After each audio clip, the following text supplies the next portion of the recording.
What's up everyone, Jason from JB Watchmods here, back with another video, and today we're building a homage to the beautiful Rolex Yacht-Master.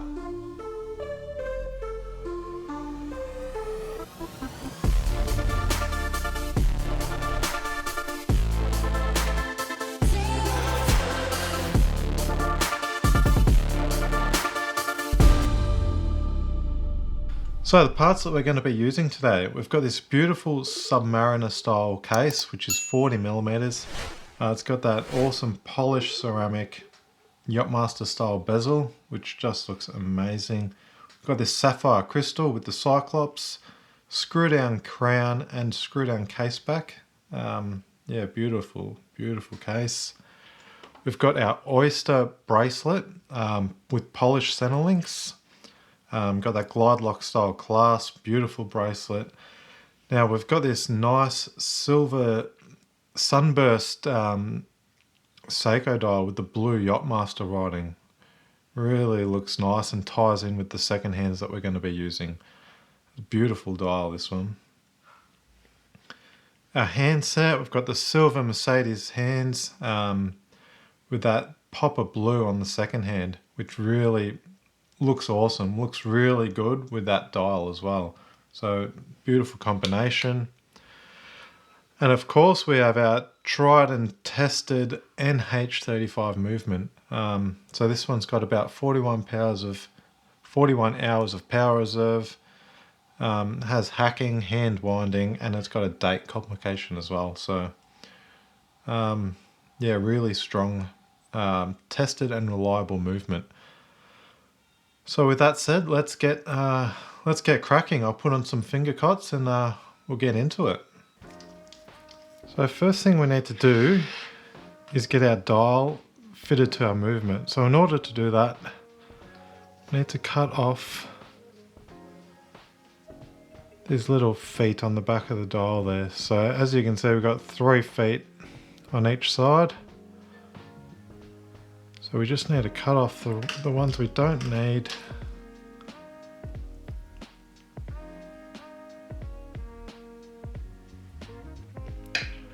Which are these 2 on each side. So you got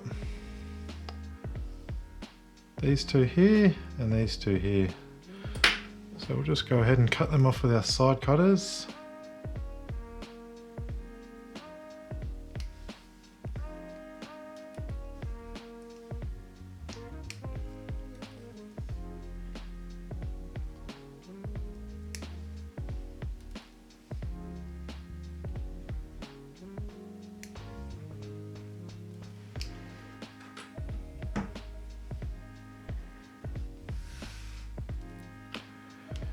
Now we'll just file those little feet down so they're nice and flush with the dial.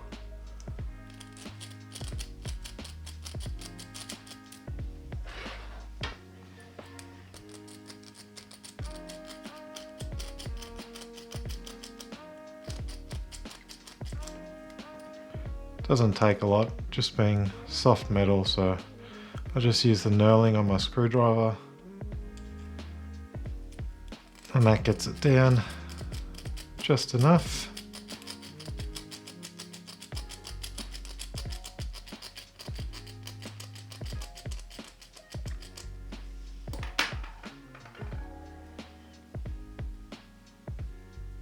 Now we'll just get a little blower.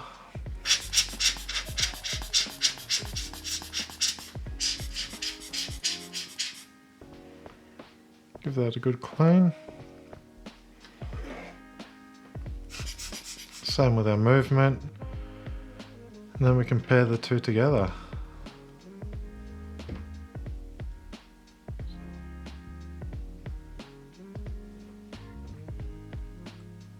Just like so.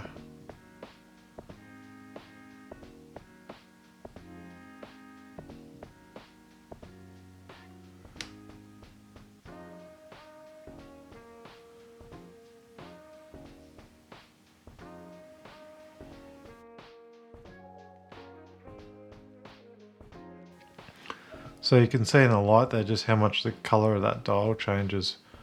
Really nice. Alright, now that that's done, we can get ready to set our hands on. So I'll set up my little bench and we can get ready to put our hands on. Okay, so I've just set up my little table that I use for pressing on the hands. I just find this helps, just gets the dial and the movement up at eye level, and it just makes it a lot easier to see what you're doing. So before we press the hands on, we've got to get the date on the movement at 12 AM.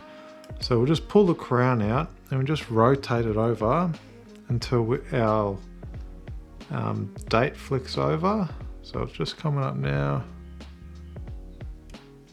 So it's just flicked over to 12 AM now. So that means when we set the hands at 12 o'clock, the date will flick over at the correct time.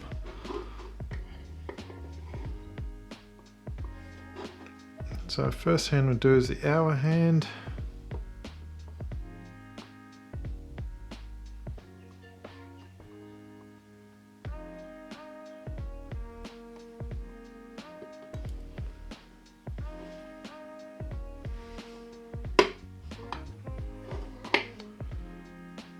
Perfect. Switch our little insert over on a hand press so we can do the minute hand.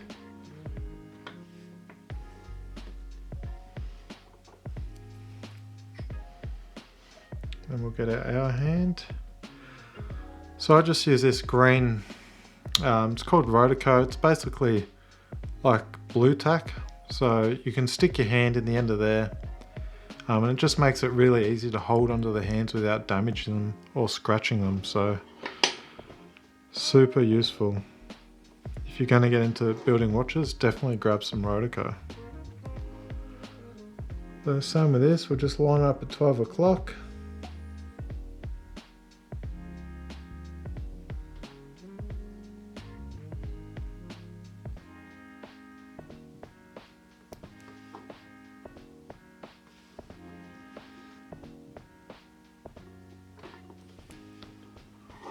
Press on.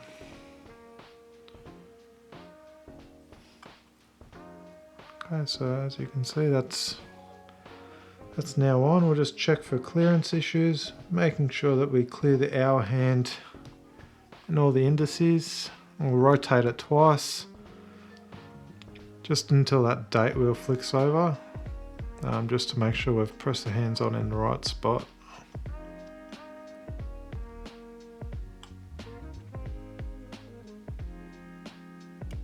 Perfect. Alright, so with these NH35 movements, it's very rare that they click over exactly at 12 o'clock. Normally 15 to 20 minutes either side of 12 o'clock is about what you're going to get with these NH35s. So now that they're both on and we've confirmed that everything is okay, we can put this second hand on. So same thing with the second hand, just popping it into the end of the Rotico.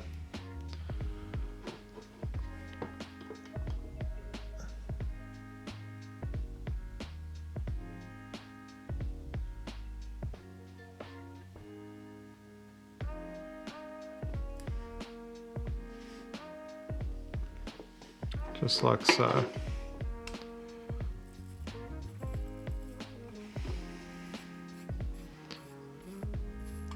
So just winding the movement up just to get that second hand ticking, making sure it's on properly. Wind our hands over, making sure that we have all the right clearances between the hands.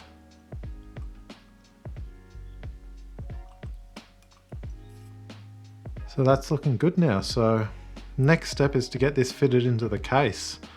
So I'll pop our table away and we'll get on to the next step. Alright, so now time to pair these two together. So what we'll do first is we'll pop our case back off our case and the gasket, and we'll give this crystal a really good clean.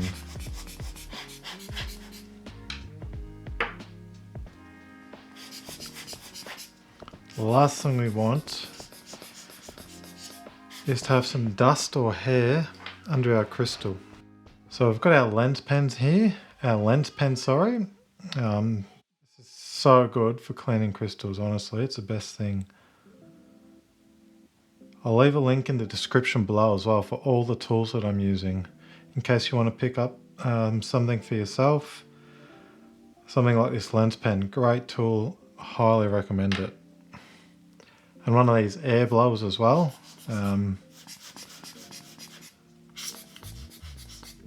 Honestly, just so handy to have these, just to blow all the dust out and without having to touch anything.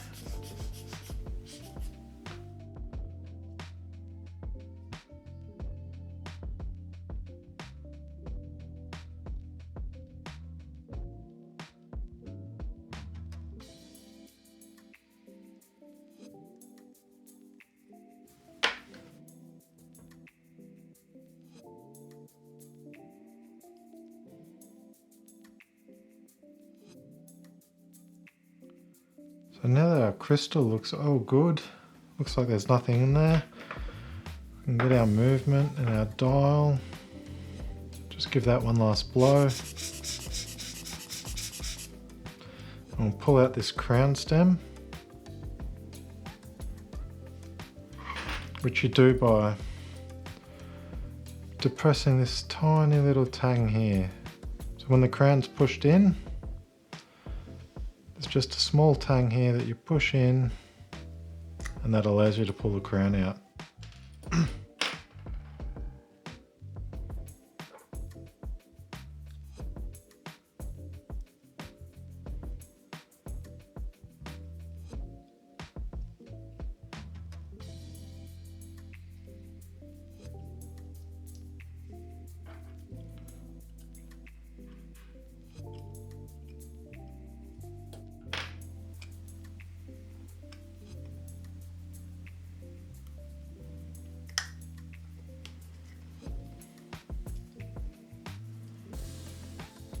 Okay, unscrew our crown. Just make sure the movement is lined up with the case properly. So basically your crown stem will come through here, and you've got a small cutout in the movement, which is where it inserts into. And that looks great. Look at that, I love that. Looks so good. So the next step is to fit our crown and cut our crown stem. So when you buy a new NH35 movement, it'll come with a new stem. So to cut this to length, generally for these 40mm sub cases, your crown stem needs to be about 17mm long. I've got a template that I use, just a crown stem that I cut too short in the past. So I just use that as a template just to make it quick and easy for me.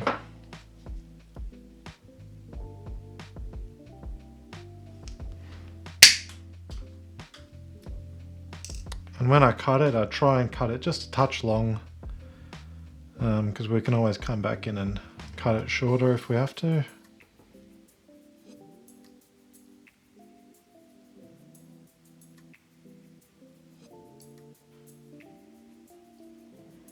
So we'll screw our crown on now and we'll give it a test fit to see how we're looking.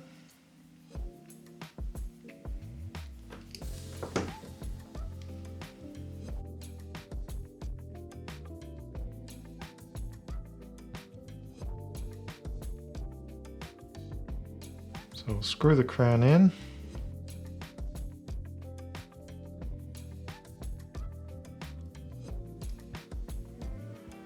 And we're actually looking pretty good. Very happy with that for a first attempt. So actually spot on.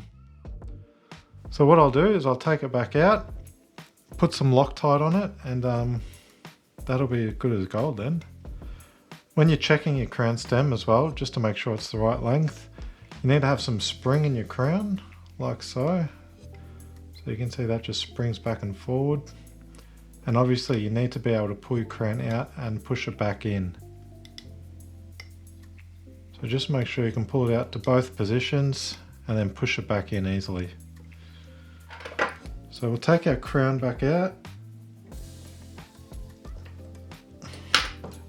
unscrew the crown,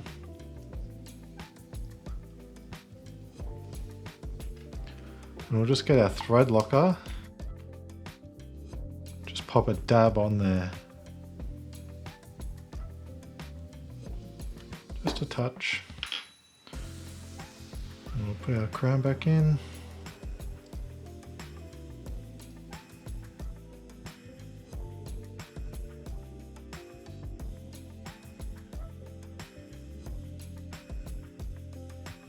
And you want to be sure to wipe away any excess as well on your crown stem, because you do not want that going through your movement.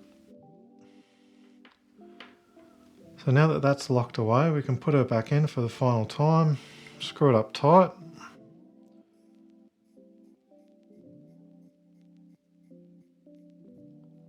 And we're nearly done. Just got to pop this case back on.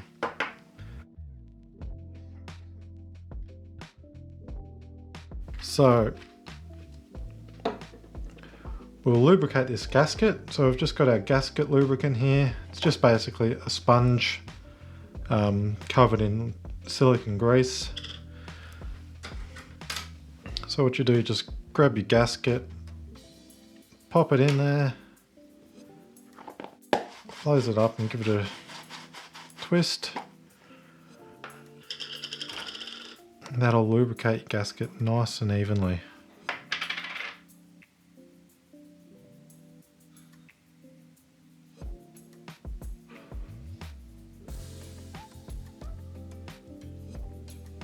So lubricating that gasket just helps with your water resistance, just provides an extra barrier so no water's going to get into your movement. And we can pop that on. And lock it up with our case back tool.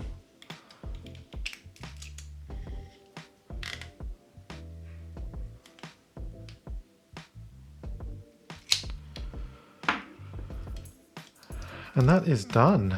So, last step to get this watch completed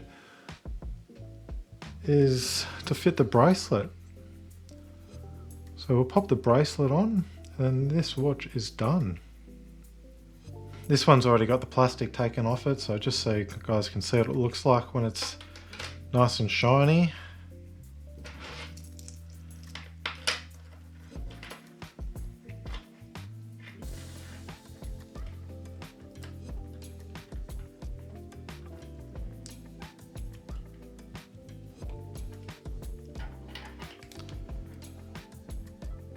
So I just pop the spring bar in, put the bracelet roughly in place, and then I just use the pressure with my thumb to pop the bracelet down once I push the spring bars in. And just make sure they're in the hole. So that side's all fitted. I'll do the next side. Pop our spring bar in.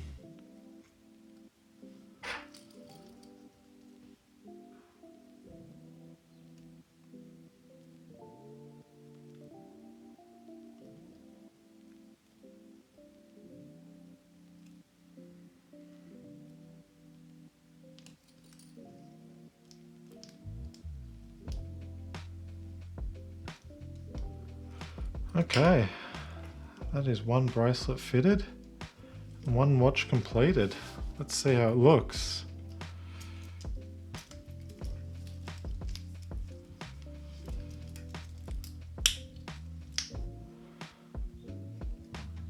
Awesome. Really happy with that, guys. What do you think?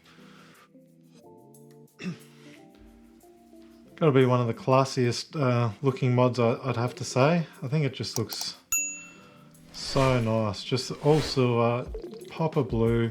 Yeah, it looks super classy. I love it. That's all for today's video, guys. Thank you very much for watching. Hit that like button, hit that subscribe button. All the support's really appreciated. Just hit 1,000 subscribers, so super excited to keep growing the channel. Got heaps more videos coming, lots more planned, so if you want to stay up to date with what we're doing, head over to our Instagram page at JB Watch Mods, or if you want to pick up a watch like this for yourself, jbwatchmods.com.au, and you can order one of these without having to worry about building it yourself. That's it for now, guys. We'll see you in the next video. Cheers.